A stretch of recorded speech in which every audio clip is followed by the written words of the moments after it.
सामान्य ज्ञान हाँ कहता है और कुछ ना कहते हैं।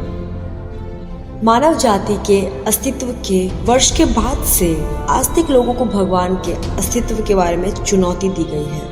नास्तिक का मुख्य तर्क हमेशा यह रहा है कि भगवान मौजूद है। यह साबित करने के लिए कोई सबूत नहीं है। हालांकि यहाँ हम इस विषय के बहुत अलग स्वरूप देने के लिए कुछ विचार और सत्य प्रदान करते हैं। जब हम मोनालिसा जैसी पेंटिंग के समक्ष आते हैं तो हम निश्चित रूप से चित्रकार लियोनार्डो दा विंची के बारे में पूछताछ करते हैं। ऐसे कई मानव निर्मित चमत्कार मौजूद हैं, जिनमें से कुछ के नाम हैं Taj Mahal Bharat, palm Jumeirah Dubai, dream liner Boeing, अंतर्राष्ट्रीय अंतरिक्ष स्टेशन, होटल, समुद्र के सभी समुद्र, बुर्ज खलीफा, गाड़ी, रोबोट्स, फोन, सूची अंतहीन है। ऐसी रचनाओं के पीछे कुछ बुद्धिमान लोगों या जीवों की भागीदारी निश्चित रूप से है। तो हमने जो नहीं बनाया है उसे किसने बनाया है? मनुष्य की आंख हमारे शरीर के सबसे जटिल अंगों में से एक है। यह एक सिनेप्टिक फ्लैश के मध्य से 7 से 10 मिलियन रंगों को महसूस करता है, जो 1 सेकंड का 10वां हिस्सा है। मनुष्य की आंख का डिजाइनर और निर्माता कौन है? और भी कई अन्य उल्लेखनीय अद्भुत चीजें हैं, जैसे कि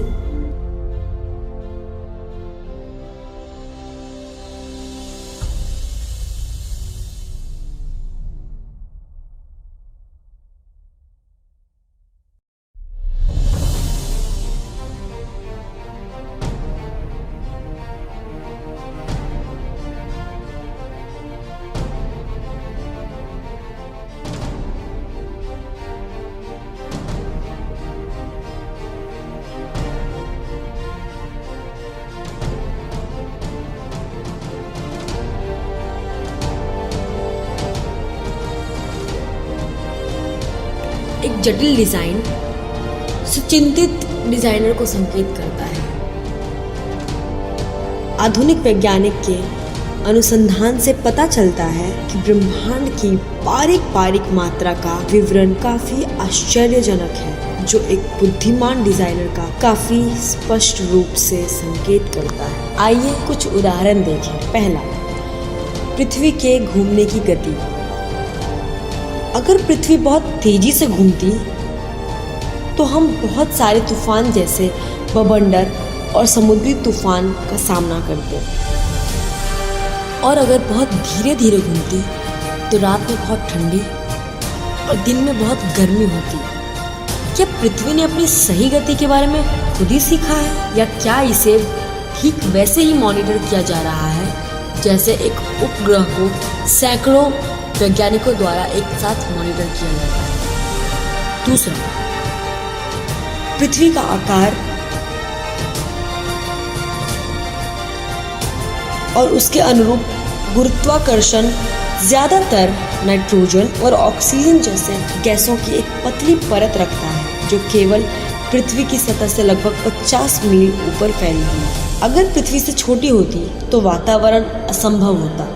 यदि बड़ी होती तो उसके वायुमंडल में मुक्त हाइड्रोजन होता, जो जीवन को असंभव बना देता। किसने इसे सही आकार दिया है? तीसरा, पृथ्वी का स्थान।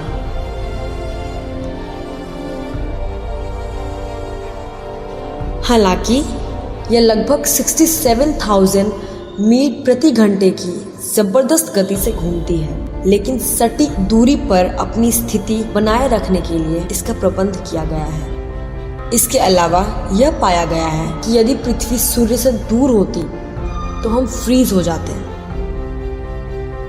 और करीब होती तो हम सभी जल जाते। सूर्य से सटीक दूरी पर ग्रह पृथ्वी को कौन उपयुक्त करता है? और यह एक विशाल ब्रह्मांड में सिर्फ एक ग्रह पृथ्वी के बारे में है। इसी तरह के अवलोकन अन्य बड़े पैमानों पर ग्रहों के लिए वैज्ञानिकों द्वारा दर्ज किए गए हैं। अंत में पूरे ग्रह मंडल को किसने बनाया? कुछ वैज्ञानिक इसे सिर्फ संयोग से कह सकते हैं। तब क्या यह विज्ञान है? कोई भी समझदार व्यक्ति जब वह एक अच्छा डिजाइन देखता है तो वह डिजाइनर के बारे में सवाल करता है। इसी तरह से हमें पूछताछ करनी चाहिए कि ब्रह्मांड की बारीक डिजाइन कहाँ से आती है। ब्रह्मांड में क्रम एक चतुर आयोजक का संकेत देता है। जब हम अपनी दुनिया की प्रकृति का चिंतन करते हैं तो हम हर जगह क्रम देखते हैं। जितना अधिक हम किसी भी शब्द के बारे में खोजते हैं उतना अधिक हम पाते हैं कि पृथ्वी विवेक कानूनों द्वारा शासित है। हमारे उपयुक्त बुद्धि के साथ हम सिम्बायोटिक फैक्ट्री का विचार अमल करने की कोशिश कर रहे हैं। सिम्बायोटिक फैक्ट्री एक ऐसी व्यवस्था को सूचित करता है जिसमें एक फैक्ट्री ए के कचरे का उपयोग पूरी तरह से एक अन्य फैक्ट्री बी द्वारा कच्चे माल के रूप में किया जाता है और फैक्ट्री ए के कचरे का पूरी तरह से फैक्ट्री बी द्वारा कच्चे माल के रूप में उपयोग किया जाता है। इस तरह की विचारधारा पारिस्थितिक रूप से शानदार और आर्थिक रूप से स्मार्ट लगती है। हालांकि यह अनिवार्य रूप से काल्पनिक बनी हुई है, लेकिन हमारे लिए आश्चर्य है कि ऐसी सहजीवी फैक्ट्री ब्रह्मांड में मौजूद है। इस तरह की एक व्यवस्था रेस्पिरेशन और फोटोसिंथेसिस की साइकिल है, जो हम हर क्षण ऑक्सीजन को अंदर लेते हैं और कार्बन डाइऑक्साइड को बाहर निकालते हैं, जो पौधे द्वारा लिया जाता है और ऑक्सीजन को बाहर निकाला जाता है। ऑक्सीजन जीवन का निर्वाह करने वाला है और कार्बन डाइऑक्साइड जीवन को नष्ट करने वाला है। यदि अत्यधिक मात्रा में मौजूद है तो प्रकृति में एक शानदार संतुलन प्रणाली है जो फोटोसिंथेसिस प्रक्रिया द्वारा रेस्पिरेशन की निरर्थक वस्तु कार्बन डाइऑक्साइड अचूकता से लेकर रेस्पिरेशन के लिए अत्यावश्यक ऑक्सीजन प्रदान करता है। क्या सबसे अच्छे वैज्ञानिकों भी इस तरह के एक सिम्बायोटिक फैक्ट्री का सेटअप कर सकते हैं, जहां एक फैक्ट्री की निरर्थक वस्तु पूरी तरह से दूसरे के लिए कच्चे माल का रूप में कार्य करता हो? चूंकि ब्रह्मांड आदेशित है और विज्ञान में नियमों द्वारा शासित है, हमें सवाल करना चाहिए कि यह आदेश कैसे आया? क्या प्रकृति में इन सभी जटिल व्यवस्थाओं के पीछे एक आयोजक नहीं होना चाहिए? कानून के बारे में बोलते हुए प्रकृति के समान नियम एक बुद्धिमान व्यवस्थापक को सूचित करते हैं।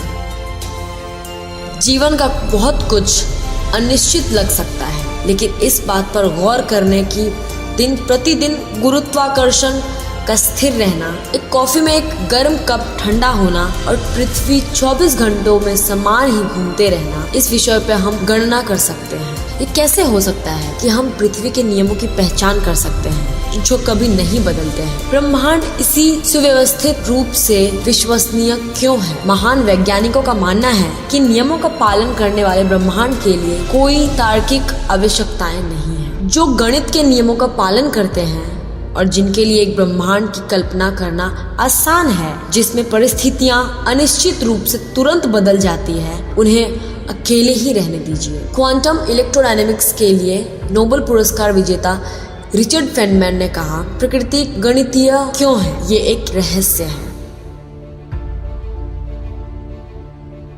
सत्य ये है कि सभी पर नियम है। ये एक प्रकार का चमत्कार है। हमारे दिन प्रतिदिन के जीवन में हमें किसी कानून का कोई अनुभव नहीं है जो किसी द्वारा नहीं बनाया गया है। हर एक कानून का गठन और उसका प्रवर्तन हमेशा एक बुद्धिमान व्यक्ति द्वारा शासित होता है। इसीलिए यह वास्तव में विचारशील है कि विश्वव्यापी कानून बनाने और सख्त रूप से बाध्य करना कानून निर्माता का संकेत देता है। एक रचना निसंदेह एक निर्माता को दर्शाता है। मतलब अगर एक डिजाइनर है, एक आयोजक है, कानून निर्माता है, तो निश्चित रूप से जब हम पूरे ब्रह्मांड को देखते हैं तो हम अनुमान लगा सकते हैं कोई निर्माता है। जब एक कागज के गुलाब के फूल को भी एक निर्माता की जरूरत होती है, तो असली गुलाब का फूल कोई कैसे बना सकता है? कई लोग यह भी कहते हैं कि प्रकृति अपने आप काम कर रही है। इस प्रकार वे निर्माता की आवश्यकता से इनकार करते हैं। उनका तर्क है कि प्रकृति को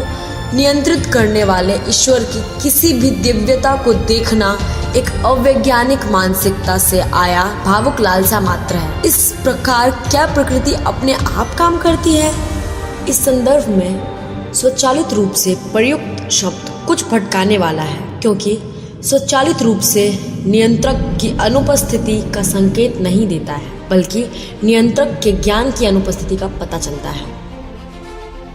जब हम कहते हैं कि एक मशीन स्वसंचालित रूप से काम करती है, तो इसका क्या मतलब है कि मशीन को ऑपरेट के साथ निरंतर बातचीत की आवश्यकता नहीं है, लेकिन फिर भी ऑपरेटर है जो मशीन को सक्रिय करता है और इसके बंद होने का निरीक्षण करता है। उदाहरण के लिए, एक बच्चा समय के साथ अपने आप आगे बढ़ती हुई वस्तु से चकित हो सकता है, लेकिन एक बुद्धिमान व्यक्ति कभी भी एक अनुभवहीन बच्चे की तरह गुमराह होकर एक ही निष्कर्ष पर नहीं पहुंचता है। इसी तरह प्रकृति के शानदार घटनाएं स्वयं के द्वारा नहीं हो रही हैं, जैसे कि कोई बच्चे की तरह कल्पना कर सकता है। सभी प्राकृतिक घटनाएं विशेषज्ञ के तहत काम कर रही हैं और इसीलिए भूतकाल में कई सज्जन व धार्मिक और वैज्ञानिक दोनों लोगों ने भगवान का अदृश्य प्रोग्रामिंग ही निष्कर्ष माना है। इस प्रकार यह है, प्रसिद्ध भौतिक विज्ञानी लॉर्ड केल्विन ने कहा कि यदि आप दृढ़ता से पर्याप्त सोचते हो तो आप विज्ञान द्वारा भगवान में विश्वास करने के लिए मजबूर हो जाएंगे। मैक्स प्लैंक क्वांटम सिद्धांत के संशोधनकर्ता ने टिप्पणी की, धर्म के लिए भगवान शुरुआत में और विज्ञान में भगवान अंत में है। वैदिक साहित्य के संक्षिप्त सारांश में इसी तरह से निष्कर्ष पाया गया है, जन्म दिया आस यथा। ईश्वर या पूर्ण सत्य ब्रह्मा सब एक शोध है। इसी तरह भगवान कृष्ण भगवद गीता में कहते हैं कि वो परम सत्य है जो सभी संसार में उद्गम और सब कुछ प्रबंधित करने वाले हैं। अहम सर्वस्य प्रभावो मतः सर्वम प्रवर्तते।